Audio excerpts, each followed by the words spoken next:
What if you called 911, begged for help, told them someone was coming through your walls, and the police showed up, heard the noises, and still walked away?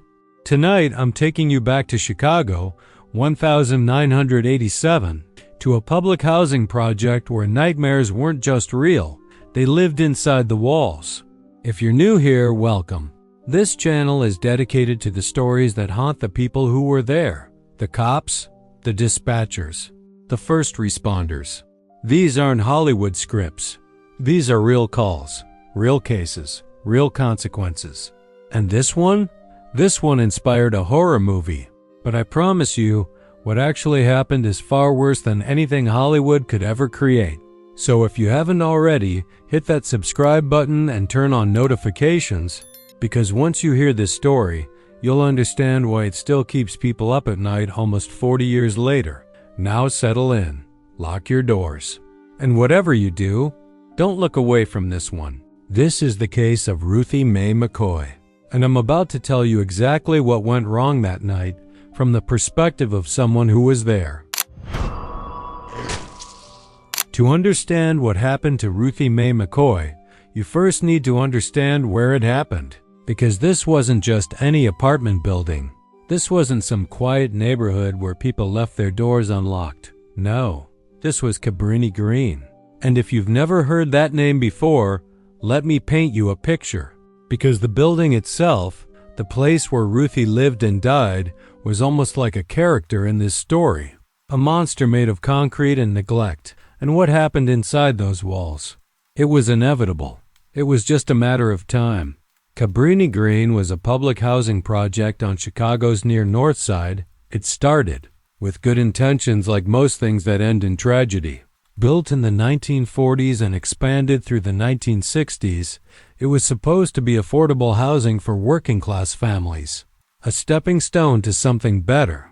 But by the time the 1980s rolled around, Cabrini Green had become something else entirely. It had become a place people warned their children about. A place where hope went to die, and Ruthie Mae McCoy was living right in the middle of it. Picture this: rows of high-rise towers, 15 and 16 stories tall, packed with families who had nowhere else to go. The buildings were falling apart. Elevators didn't work for months at a time. Hallways were dark because no one bothered to replace the broken lights. Stairwells smelled like urine and danger. Trash piled up in corners. And the walls, I need you to remember this, the walls were paper thin. You could hear everything your neighbor did, every argument, every cry, every scream. And sometimes you could hear things you wished you hadn't. By 1987, the year Ruthie made that call, Cabrini Green had one of the highest crime rates in the entire country. I'm not exaggerating. We're talking about a place where police officers didn't want to respond to calls, where ambulances took twice as long to arrive because drivers were scared. Gangs controlled entire floors of buildings. Drug deals happened in broad daylight. And murder? Murder was so common that some cases barely made the local news. That's the world Ruthie was living in. That's the world she was trying to survive. Now here's something most people don't know about these buildings. Something that becomes important later. The architecture itself was a problem.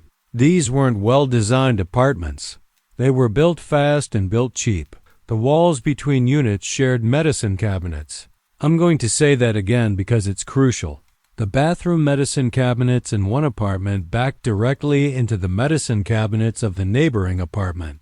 They were only separated by a thin piece of metal. You could literally remove your medicine cabinet and you'd be looking into your neighbor's bathroom. Remember that. Keep it in the back of your mind. The residents of Cabrini Green knew about these passages. Everyone did. It was common knowledge that if someone wanted to break into your apartment, they didn't need to come through the front door.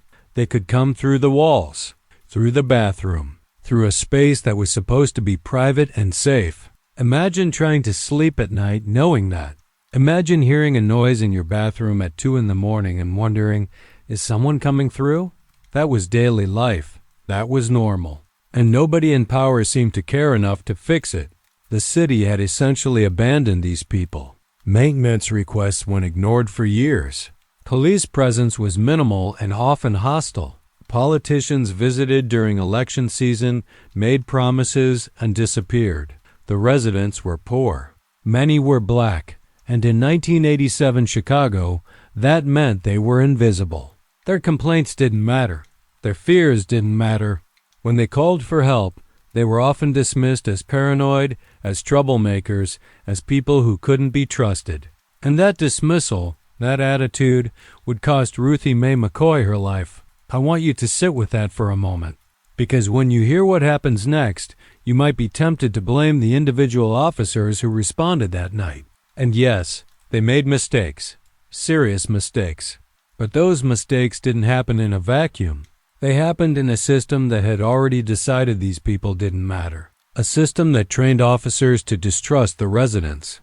A system that made it easy, almost expected, to walk away from a call that should have saved a life. The rot was deep, and Ruthie paid the price. So that's the setting. That's Cabrini Green in 1987, a concrete jungle where danger wasn't just outside your door, it was inside your walls. A place where calling for help was almost pointless, where being heard didn't mean being believed, where a woman could scream that someone was breaking in, and the people sent to protect her could decide she was imagining things. Because in a place like that, everyone was always screaming about something, right? That was the logic. That was the excuse, and it was dead wrong. Now that you understand where we are, it's time to meet the woman at the center of this tragedy. Ruthie Mae McCoy wasn't a statistic. She wasn't just another victim of Cabrini Green. She was a person, a real human being with a life, with struggles, with a story that deserved better than the ending she got. So before we get to that terrible night, I want you to know who she was, because she deserves that much. She deserves to be more than just a footnote in a horror movie's inspiration. Stay with me. Ruthie Mae McCoy was 52 years old when she died. 52.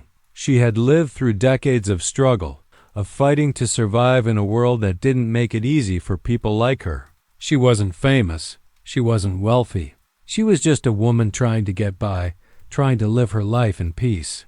And that's what makes this story so heartbreaking, because Ruthie wasn't looking for trouble. She wasn't involved in the chaos that surrounded Cabrini Green. She was just there, existing, trying to make it through each day. And somehow, that still wasn't enough to keep her safe. She lived alone in apartment 1109, 11th floor. Think about that for a second. 11 stories up in a building where the elevators barely worked, where the stairwells were dark and dangerous. Every time Ruthie needed groceries, every time she had a doctor's appointment, every time she wanted to feel the sun on her face, she had to navigate that journey, up and down 11 floors, through hallways that smelled like decay, past corners where trouble waited. That was her daily reality. That was the tax she paid just for having a roof over her head. Ruthie had health problems. She suffered from various ailments that made life harder than it already was. Some accounts say she dealt with mental health challenges too. And I want to pause here because I know how that sounds. I know that later in this story, people used that against her. They said she was paranoid. They said she was imagining things. They used her struggles to dismiss her fear. But here's what I need you to understand. Having mental health issues doesn't make someone a liar. It doesn't mean their fear isn't real. Ruthie knew something was wrong that night. She knew, and she deserved to be believed. Despite everything working against her, Ruthie tried to maintain her dignity. Neighbors who knew her said she kept to herself mostly. She wasn't the type to cause problems or start drama. She was quiet, private, the kind of person who just wanted to live her life without bothering anyone. She'd say hello in the hallways when she saw familiar faces. She'd mind her own business. In a building full of chaos and noise, Ruthie Mae McCoy was just trying to find a little bit of peace, a little corner of the world where she could feel safe. Her apartment was supposed to be that place. But here's the cruel irony of Ruthie's situation. The very walls that were supposed to protect her, the walls of her own home, were actually her greatest vulnerability. Remember what I told you about those medicine cabinets? About the passages between apartments? Ruthie's bathroom shared a wall with the apartment next door, and that thin barrier, that flimsy piece of metal and drywall, was all that stood between her and whoever might want to get in. She knew about this. The residents all knew, and there was nothing they could do about it except hope. Hope that nobody would ever use those passages. Hope that the danger would stay on the other side. I want you to imagine what that does to a person over time. Living every single day knowing that your home isn't really secure. Knowing that the lock on your front door doesn't matter because someone could come through the bathroom. Every creak in the night, every strange sound, every shadow that moved wrong. It would eat at you. It would make you jumpy. It would make you seem paranoid to people who didn't understand. But it wasn't paranoia. It was awareness. It was survival instinct. Ruthie Mae McCoy knew exactly how dangerous her situation was. She just couldn't do anything to change it. And that's the thing that haunts me about this case. Ruthie wasn't naive. She wasn't oblivious to the risks. She had probably heard stories about break-ins through the walls. She had probably laid awake at night listening to sounds from the other side. She knew the danger was real. And when it finally came for her, when she finally heard someone trying to get through, she did exactly what she was supposed to do. She called for help. She called 911. She did everything right, and it still wasn't enough. Because the system that was supposed to protect her had already decided she wasn't worth protecting. Some people might wonder why Ruthie stayed. Why live in a place like Cabrini Green if it was so dangerous? And that question tells you everything about privilege and assumptions. Ruthie stayed because she had nowhere else to go. She stayed because affordable housing meant taking what you could get. She stayed because moving costs money, and finding a new place costs money, and starting over costs money she didn't have. For people like Ruthie, there were no easy choices. There was only survival, day by day, hour by hour, until one night, survival ran out. In the days before that final call, Ruthie had already noticed something wrong. Strange sounds coming from the bathroom, noises that didn't make sense. She felt watched, she felt hunted, and she tried to tell people. She tried to warn them that something bad was coming. But when you're a poor black woman in a housing project, when you have health issues, when you've complained before, people stop listening. They nod and smile and wait for you to leave. They write you off. They file your concerns under "not my problem." And Ruthie felt that dismissal. She felt herself becoming invisible.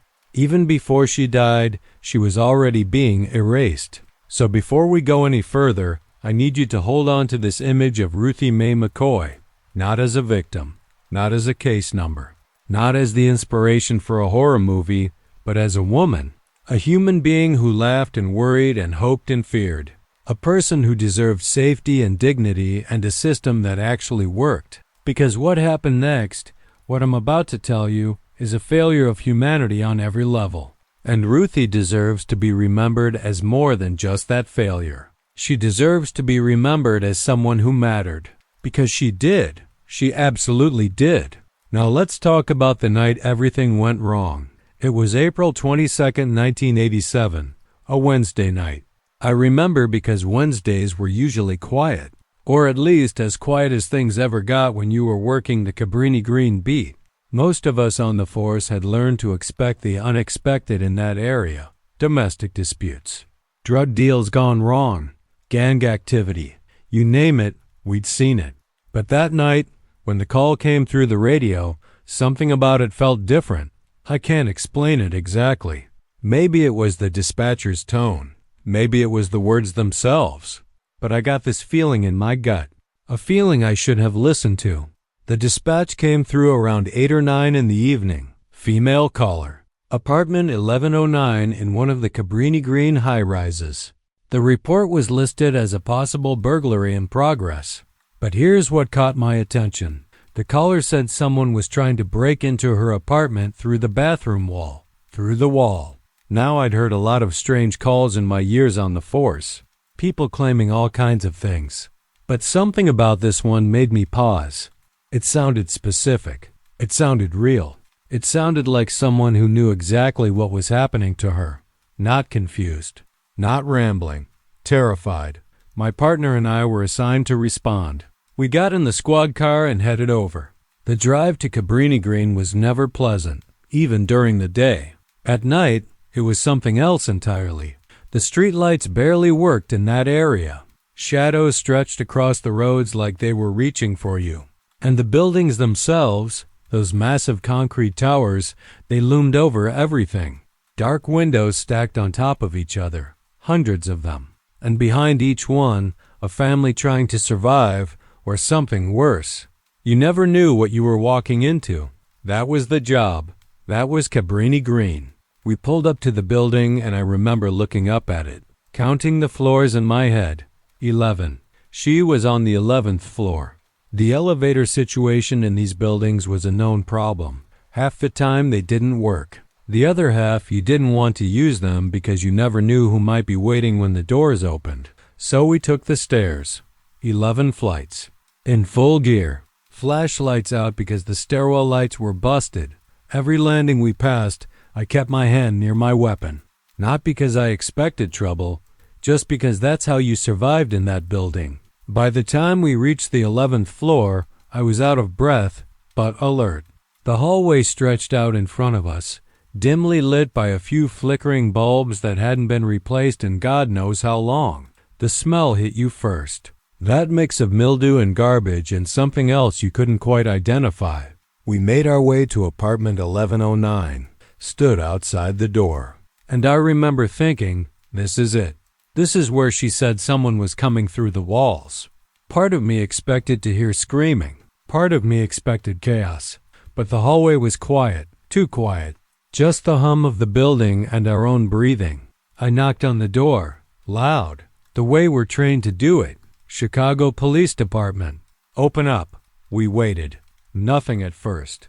Then I heard movement inside. Footsteps, maybe. Something being shuffled around.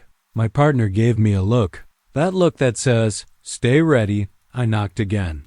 Announced ourselves again. And then a voice came from behind the door. A woman's voice. It was Ruthie. She sounded shaky, scared. But she was talking. She was responding. And in my mind, that changed things. That meant she was okay. That meant maybe this call wasn't what we thought it was. We asked her to open the door. She wouldn't. Said she was afraid. Said they were still trying to get in. We asked who they were.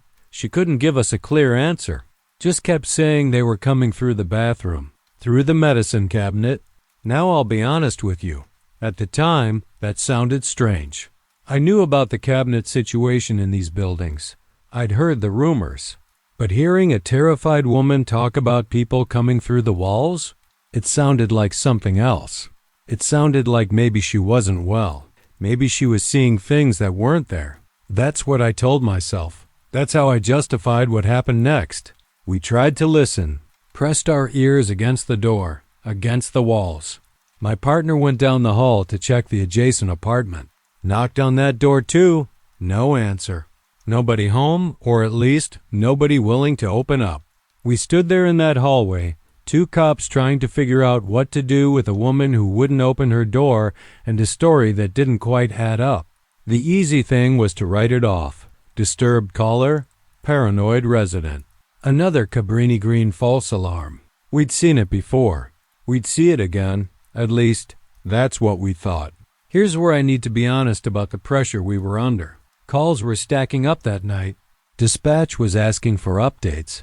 Other units needed backup elsewhere. And we had a woman behind a locked door who seemed to be okay, talking to us alive. The threat she described, people coming through the walls, we couldn't see it. We couldn't verify it. And the longer we stood there, the more it felt like we were wasting time. Time that could be spent on calls where the danger was visible, obvious, provable. So we made a decision. A decision I've thought about every single day since. We decided to leave. Before we left, we told her to call back if anything else happened. We told her to keep her door locked. We told her we'd file a report. Standard procedure. The words cops say when they're trying to convince themselves they've done enough. And then we walked away. Back down that dark hallway. Back down those 11 flights of stairs. Back to the squad car. Back to the next call. We drove off into the night thinking we'd handled it, thinking she was fine, thinking we'd done our job. We were wrong. We were so very wrong. And what happened next, what I'm about to tell you, is something that will never leave me, not as long as I live. I need to take you back to that moment outside apartment 1109, because what happened there, the decisions we made, the things we missed, that's the part of this story that haunts me the most. We were standing right there, inches away from a woman who was about to die, and we had every opportunity to save her, every chance to do the right thing. But we didn't, and I need you to understand why. Not to excuse it, there is no excuse, but to understand how something like this happens, how the system fails, how good intentions turn into tragedy, because that's the only way we prevent it from happening again. When we stood outside that door, we could hear Ruthie moving around inside, shuffling footsteps, the creak of floorboards, small sounds that told us someone was alive in there. And that was the first thing we latched onto. She's moving. She's responsive. She's not screaming anymore. In our training, those are signs that the immediate danger has passed, that whatever threat existed has either left or wasn't real to begin with. We were looking for evidence that matched what we expected to find. And when the evidence didn't match, when her story didn't fit our assumptions, we dismissed it. We dismissed her. I asked Ruthie through the door to describe what she was experiencing. She said she could hear them, scratching, tapping, movement inside the walls. She said they'd been at it for a while now, coming and going, testing the barrier, waiting for the right moment. Her voice was trembling, but she was coherent. She knew what she was saying. She knew what she heard. But here's the thing, I couldn't hear it. I pressed my ear against that door, against the wall next to her apartment, and I heard nothing. Just the normal sounds of an old building settling, pipes groaning, the hum of electricity. Nothing that screamed danger, nothing that confirmed her story. My partner came back from checking the neighboring apartment, Unit 1111. He said he knocked several times but got no response. The lights were off inside, at least from what he could see through the crack under the door. No sounds of movement, no indication anyone was home. And in our minds, that was significant. If someone was trying to break through from next door, wouldn't there be noise? Wouldn't we hear something? The silence from that apartment made Ruthie's claims seem less credible. It made us think maybe she was confused. Maybe she was hearing things from a different floor. Maybe the sounds were in her head. We were looking for reasons to leave, and we found them.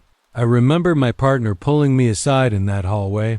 We had a quick conversation, voices low so Ruthie couldn't hear. He said what I was already thinking. She's not opening the door. She says she's okay. We can't force entry without more cause.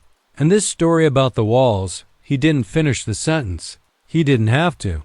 We both knew what it sounded like. It sounded like a mental health call. It sounded like a woman who maybe wasn't taking her medication. It sounded like something for social services, not for two beat cops with a dozen other calls waiting. That's how we framed it. That's how we justified walking away. But here's what we didn't do. We didn't insist on visual confirmation. We didn't ask building maintenance to let us into the neighboring unit. We didn't call for backup to help us investigate further. We didn't take her fears seriously enough to push past our assumptions. Every single one of those choices was a failure. Small failures that added up to something catastrophic. Because in our minds, we had done the basics. We responded. We made contact. We assessed the situation. We offered to help. She declined to open the door. Case closed. Except it wasn't closed. It was just beginning. The thing that kills me, the thing I replay over and over, is that Ruthie was trying to protect herself the only way she knew how. She wouldn't open that door because she was terrified. Not of us. Of what might happen if she unlocked it. If she turned her back for even a second. She was trapped between two dangers, the men in the walls and the uncertainty of whether we would actually help her. And we gave her every reason to doubt us.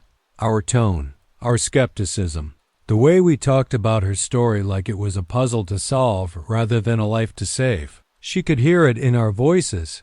She knew we didn't believe her. Before we left, I made one last attempt. I told her through the door that if she was really in danger, she needed to let us in. I told her we couldn't help if she wouldn't cooperate. Those words. Cooperate. Like she was the problem. Like her fear was an inconvenience. I've thought about that word 1,000 times since. Cooperate. As if a terrified woman in a death trap of a building owed us anything. As if her survival was conditional on making our job easier. I was so focused on procedure that I forgot about humanity. I forgot that behind that door was a person. A real person, begging for help in the only way she could. We told Ruthie to call 911 again if anything changed. We told her to keep the door locked and stay away from the bathroom. We told her we would note the call in our report. And then we walked away. I can still hear my footsteps echoing in that hallway. Still feel the weight of my gear as we headed back to the stairwell. Still remember glancing back at her door one last time before turning the corner. Part of me knew something was wrong. Part of me wanted to go back. But the other part, the part that was tired, that was jaded, that had seen too many false alarms, that part won. And Ruthie Mae McCoy paid for it with her life. Driving away from that building, I told myself we'd made the right call. I told myself she was fine. I told myself that if something really bad was happening, we would have known. We would have seen it. We would have heard it. But that's the lie we tell ourselves when we fail someone. That's the story we construct to keep functioning because the truth is too heavy. The truth is that we had a chance, a real chance, to save that woman. And we threw it away because her fear didn't fit neatly into our expectations, because believing her would have meant more work, more risk, more inconvenience. And in that moment, her life wasn't worth the trouble. I didn't know it then, but I was about to learn exactly what that choice cost. Now I need you to stop for a moment. I need you to really pay attention to what I'm about to tell you, because everything up until now, the context, the building, Ruthie's life, the police response, all of that was just the setup. This is where the story takes a turn that you won't be able to forget.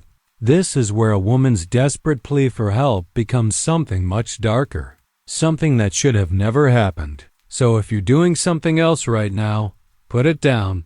If you're half listening, stop. Because Ruthie Mae McCoy deserves your full attention for what comes next. She deserves so much more than what she got. The police car pulled away from Cabrini Green that night. Officers convinced they had handled the situation. Reports filed. Boxes checked. Another call cleared from the queue. And in apartment 1109, Ruthie Mae McCoy was alone again. Alone with her fear. Alone with the sounds in the walls. Alone with the knowledge that no one was coming to save her. I want you to sit with that for a moment. Imagine being her. Imagine watching your last hope drive away into the night. Imagine knowing that whatever was coming for you, it was still there, waiting, and now there was nothing, standing between you and it. The timeline of what happened next has been pieced together from neighbor testimonies, police reports, and forensic evidence. It's not perfect. There are gaps. Things we'll never know for certain, but what we do know is enough. Enough to understand the horror of those final hours. Enough to see exactly how the system failed her. Enough to make sure that Ruthie Mae McCoy's death was not just another statistic lost in the chaos of Cabrini Green. She deserved to have her story told, all of it, even the parts that are hardest to hear. Sometime after the police left, we don't know exactly when, the attack began. The men who had been waiting, watching, testing the walls, they finally made their move. They came through the medicine cabinet, just like Ruthie said they would. Just like she told the police. Just like she begged someone to believe. The barrier she had been so afraid of, the thin metal and drywall that separated her bathroom from the apartment next door, it gave way. And suddenly, her nightmare was standing right in front of her, in her home, in the one place she was supposed to be safe. And there was no one left to call. Neighbors in the surrounding apartments heard what happened next.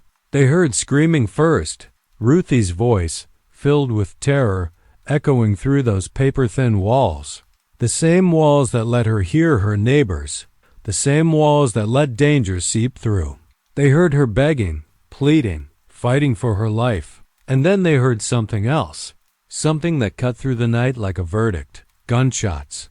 Multiple gunshots. The sound of a life being taken.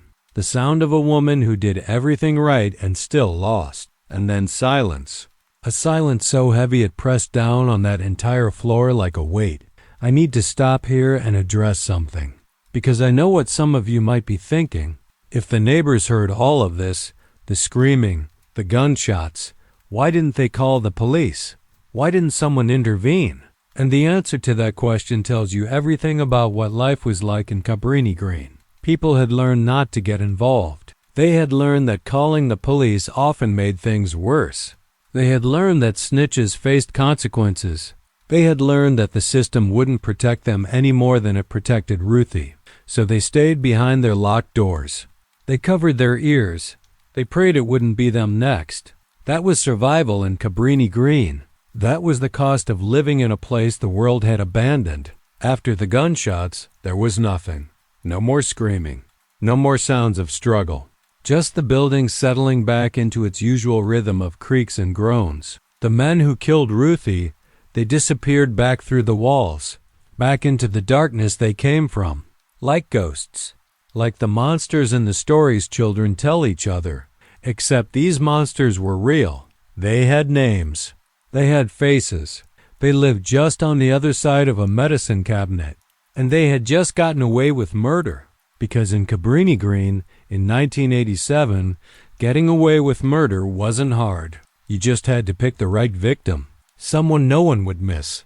Someone no one would believe. The next morning came. The sun rose over Chicago like it always did, indifferent to the horrors of the night before. And apartment 1109 stayed silent. No one knocked on Ruthie's door to check on her. No one from the building came to see if she was okay after all that noise. No social worker. No police follow-up. No concerned neighbor. Nothing. A woman had been murdered in her own home, and the world just kept spinning.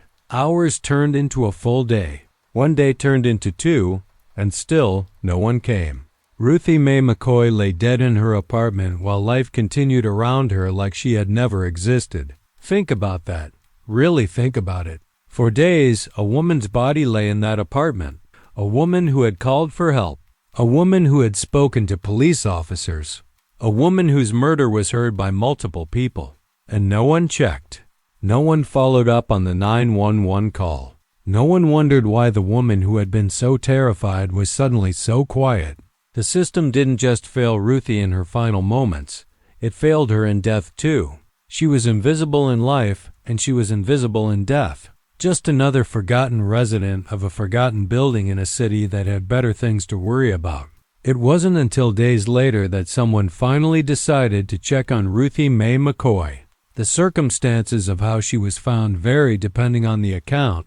Some say it was a building maintenance worker.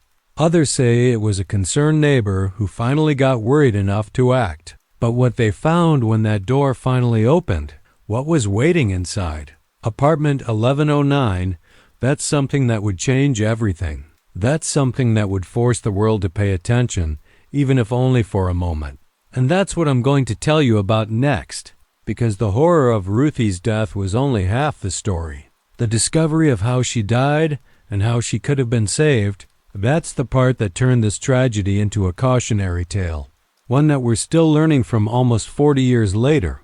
When they finally opened the door to apartment 1109, what they found inside would haunt everyone who witnessed it. Ruthie Mae McCoy was dead. Her body lay in the apartment she had tried so hard to protect. The woman who had called 911 begging for help, the woman who had told police exactly what was happening, the woman who had been dismissed as paranoid, she had been right all along. Every single word she said was true, and now she was gone. Murdered in her own home while the people who were supposed to protect her drove away into the night. The scene inside that apartment wasn't just a crime scene, it was an indictment of every system that had failed her. The investigators who processed the scene were experienced. They had seen death before. They had worked Cabrini Green cases that would make most people sick. But something about this one was different. Maybe it was the circumstances. Maybe it was the 911 call they learned about later. Maybe it was the realization that this death was preventable. Whatever it was, the people who walked into that apartment knew they were looking at something that should have never happened. Ruthie had been shot multiple times. The violence of her final moments was written across that small apartment. She had fought. She had struggled. And in the end, none of it mattered, because help never came. But here's where this story takes the turn that made it infamous. Here's where the investigators discovered something that would change everything they thought they knew about this case. When they examined the bathroom Ruthie had specifically mentioned in her 911 call, they found it. The medicine cabinet above the sink. It had been moved, pushed aside, and behind it, where there should have been solid wall, there was an opening, a passage, a direct path into the apartment next door. Ruthie wasn't hallucinating. Ruthie wasn't paranoid. Ruthie knew exactly how they were coming for her, and she told the police, and they didn't believe her. I need to explain exactly how this worked because it's crucial to understanding this case.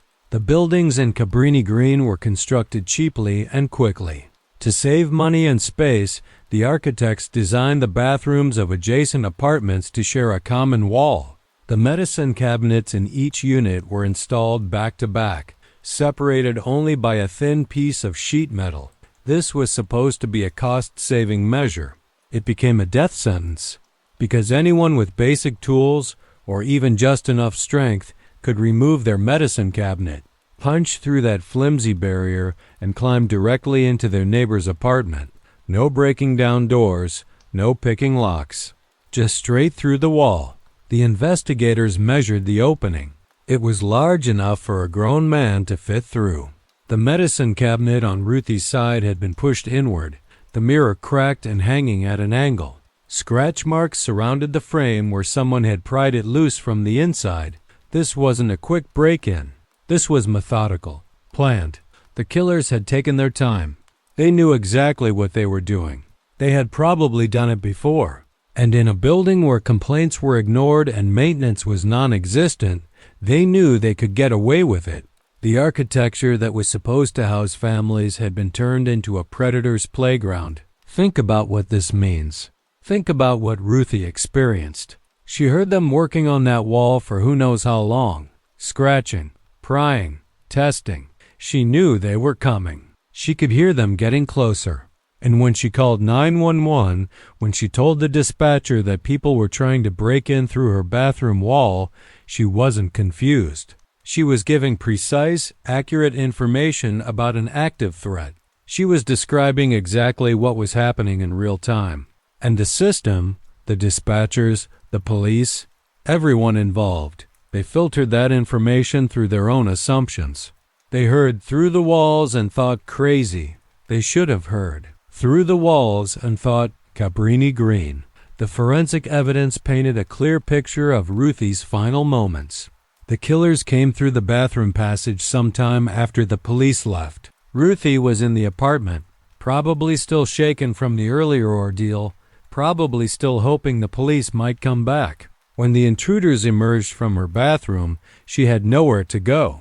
The front door, the door she had kept locked to feel safe, now trapped her inside with her attackers.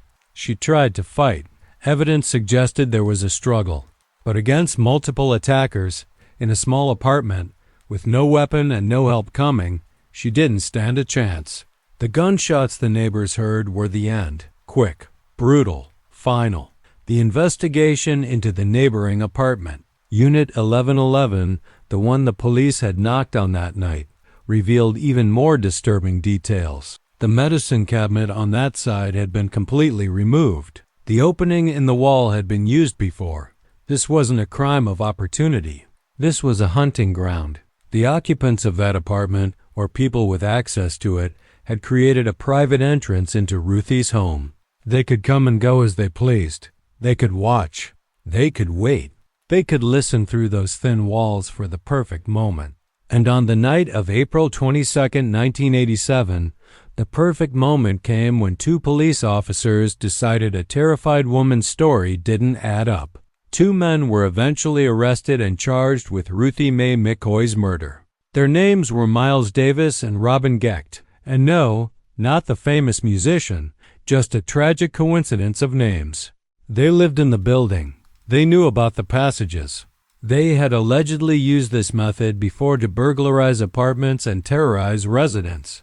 Ruthie wasn't their first victim. She was just the one who finally made people pay attention, the one whose death was so preventable, so clearly a result of systemic failure, that even the calloused bureaucracy of Chicago couldn't ignore it. But by then, it was too late. Justice for Ruthie meant prison sentences for her killers. It didn't mean bringing her back. It didn't mean undoing the failures that let her die. The revelation of how Ruthie was killed sent shockwaves through Chicago. News reports detailed the medicine cabinet passages.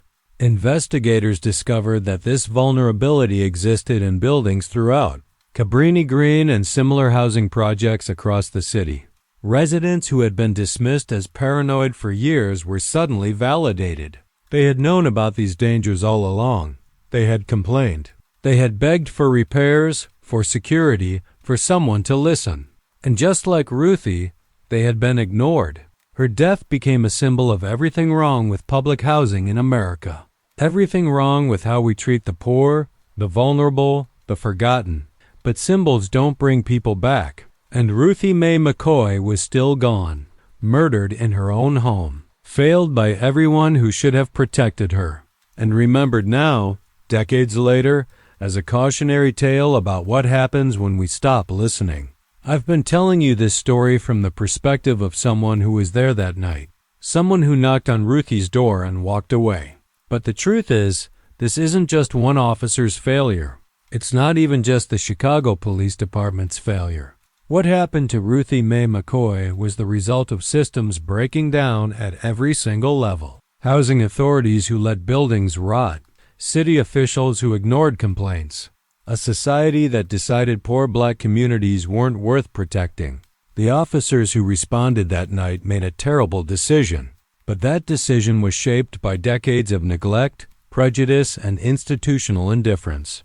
Ruthie didn't die because of one mistake. She died because everyone had already given up on places like Cabrini Green. Think about how many people failed Ruthie before that final night. The architects who designed buildings with death traps built into the walls.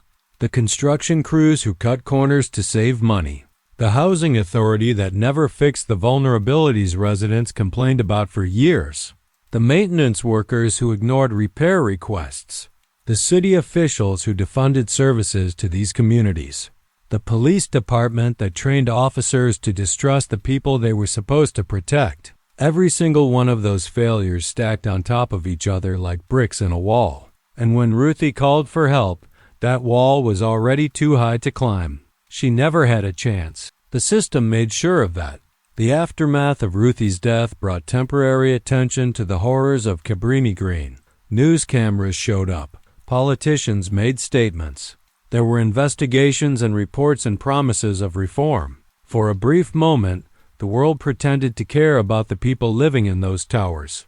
But attention fades, outrage burns out, and the conditions that killed Ruthie Mae McCoy continued for years afterward. The medicine cabinet passages weren't sealed. The buildings weren't made safer.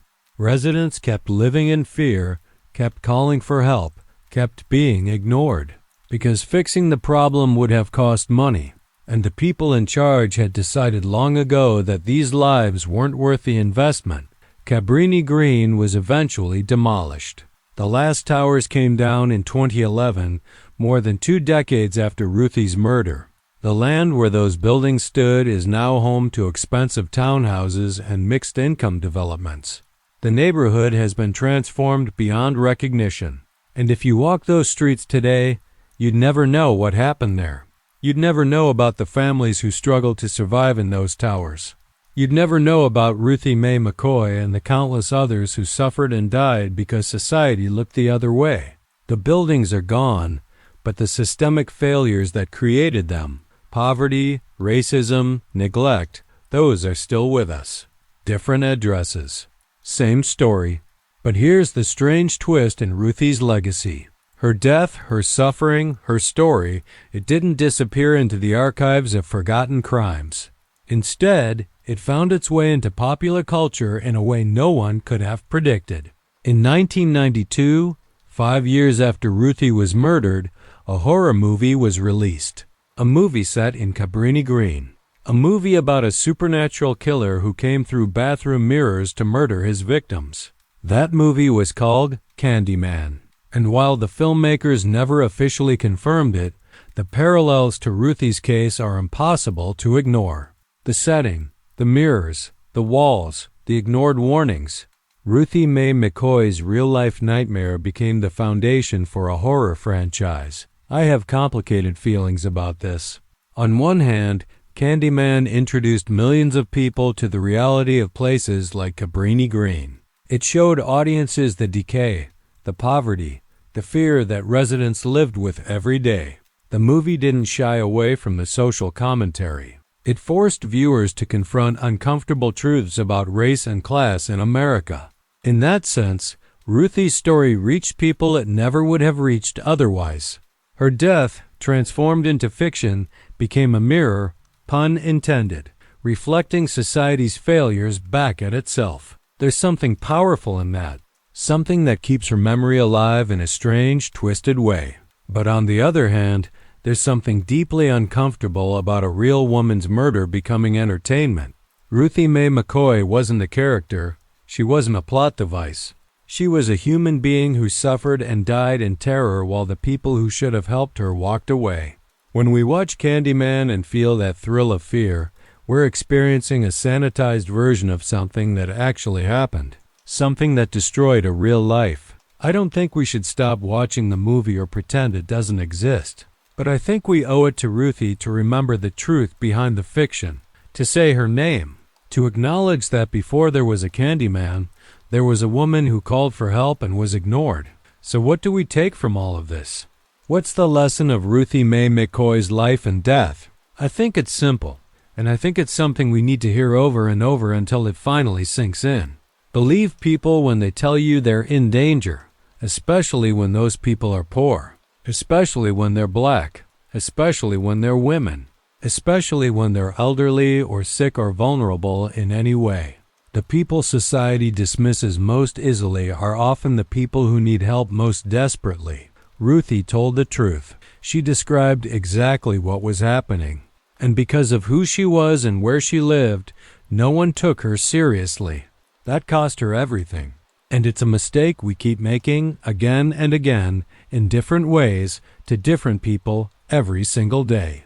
If you're still with me, if you've listened to this entire story, then you understand why I do what I do on this channel. These aren't just stories to me. They're not entertainment. They're records of human failure and human suffering that we need to confront. Every case I cover is a reminder that the systems we trust to protect us don't always work, that the people in authority don't always listen, that sometimes the monsters aren't supernatural at all. They're just people who exploit the vulnerable, people who look the other way, people who decide that some lives matter less than others. Ruthie Mae McCoy deserved better. And so do all the people out there right now, calling for help, waiting to be believed. Before I go, I want to say her name one more time. Ruthie Mae McCoy. Remember her. Not as a horror movie inspiration, not as a statistic, not as a symbol of systemic failure. Remember her as a woman who fought to survive, a woman who did everything right and was failed by everyone around her, a woman whose voice was silenced but whose story refuses to die. If her death means anything, let it mean this. We have to do better. We have to listen. We have to believe. Because somewhere out there right now, someone is calling for help. And the question is whether we'll answer. Or whether we'll walk away like those officers did on that April night in 1987. If this story affected you, do me a favor. Don't just hit the like button and move on. Share this video. Talk about it. Let Ruthie's story reach someone who needs to hear it. And if you haven't already, subscribe to this channel and turn on notifications. Because I'm going to keep telling these stories, the ones that matter, the ones that get buried, the ones that remind us what happens when we stop paying attention. Thank you for being here. Thank you for listening. Thank you for remembering Ruthie Mae McCoy. I'll see you in the next one. Stay safe out there. And whatever you do, when someone tells you they're in danger, believe them. You might be the only one who does.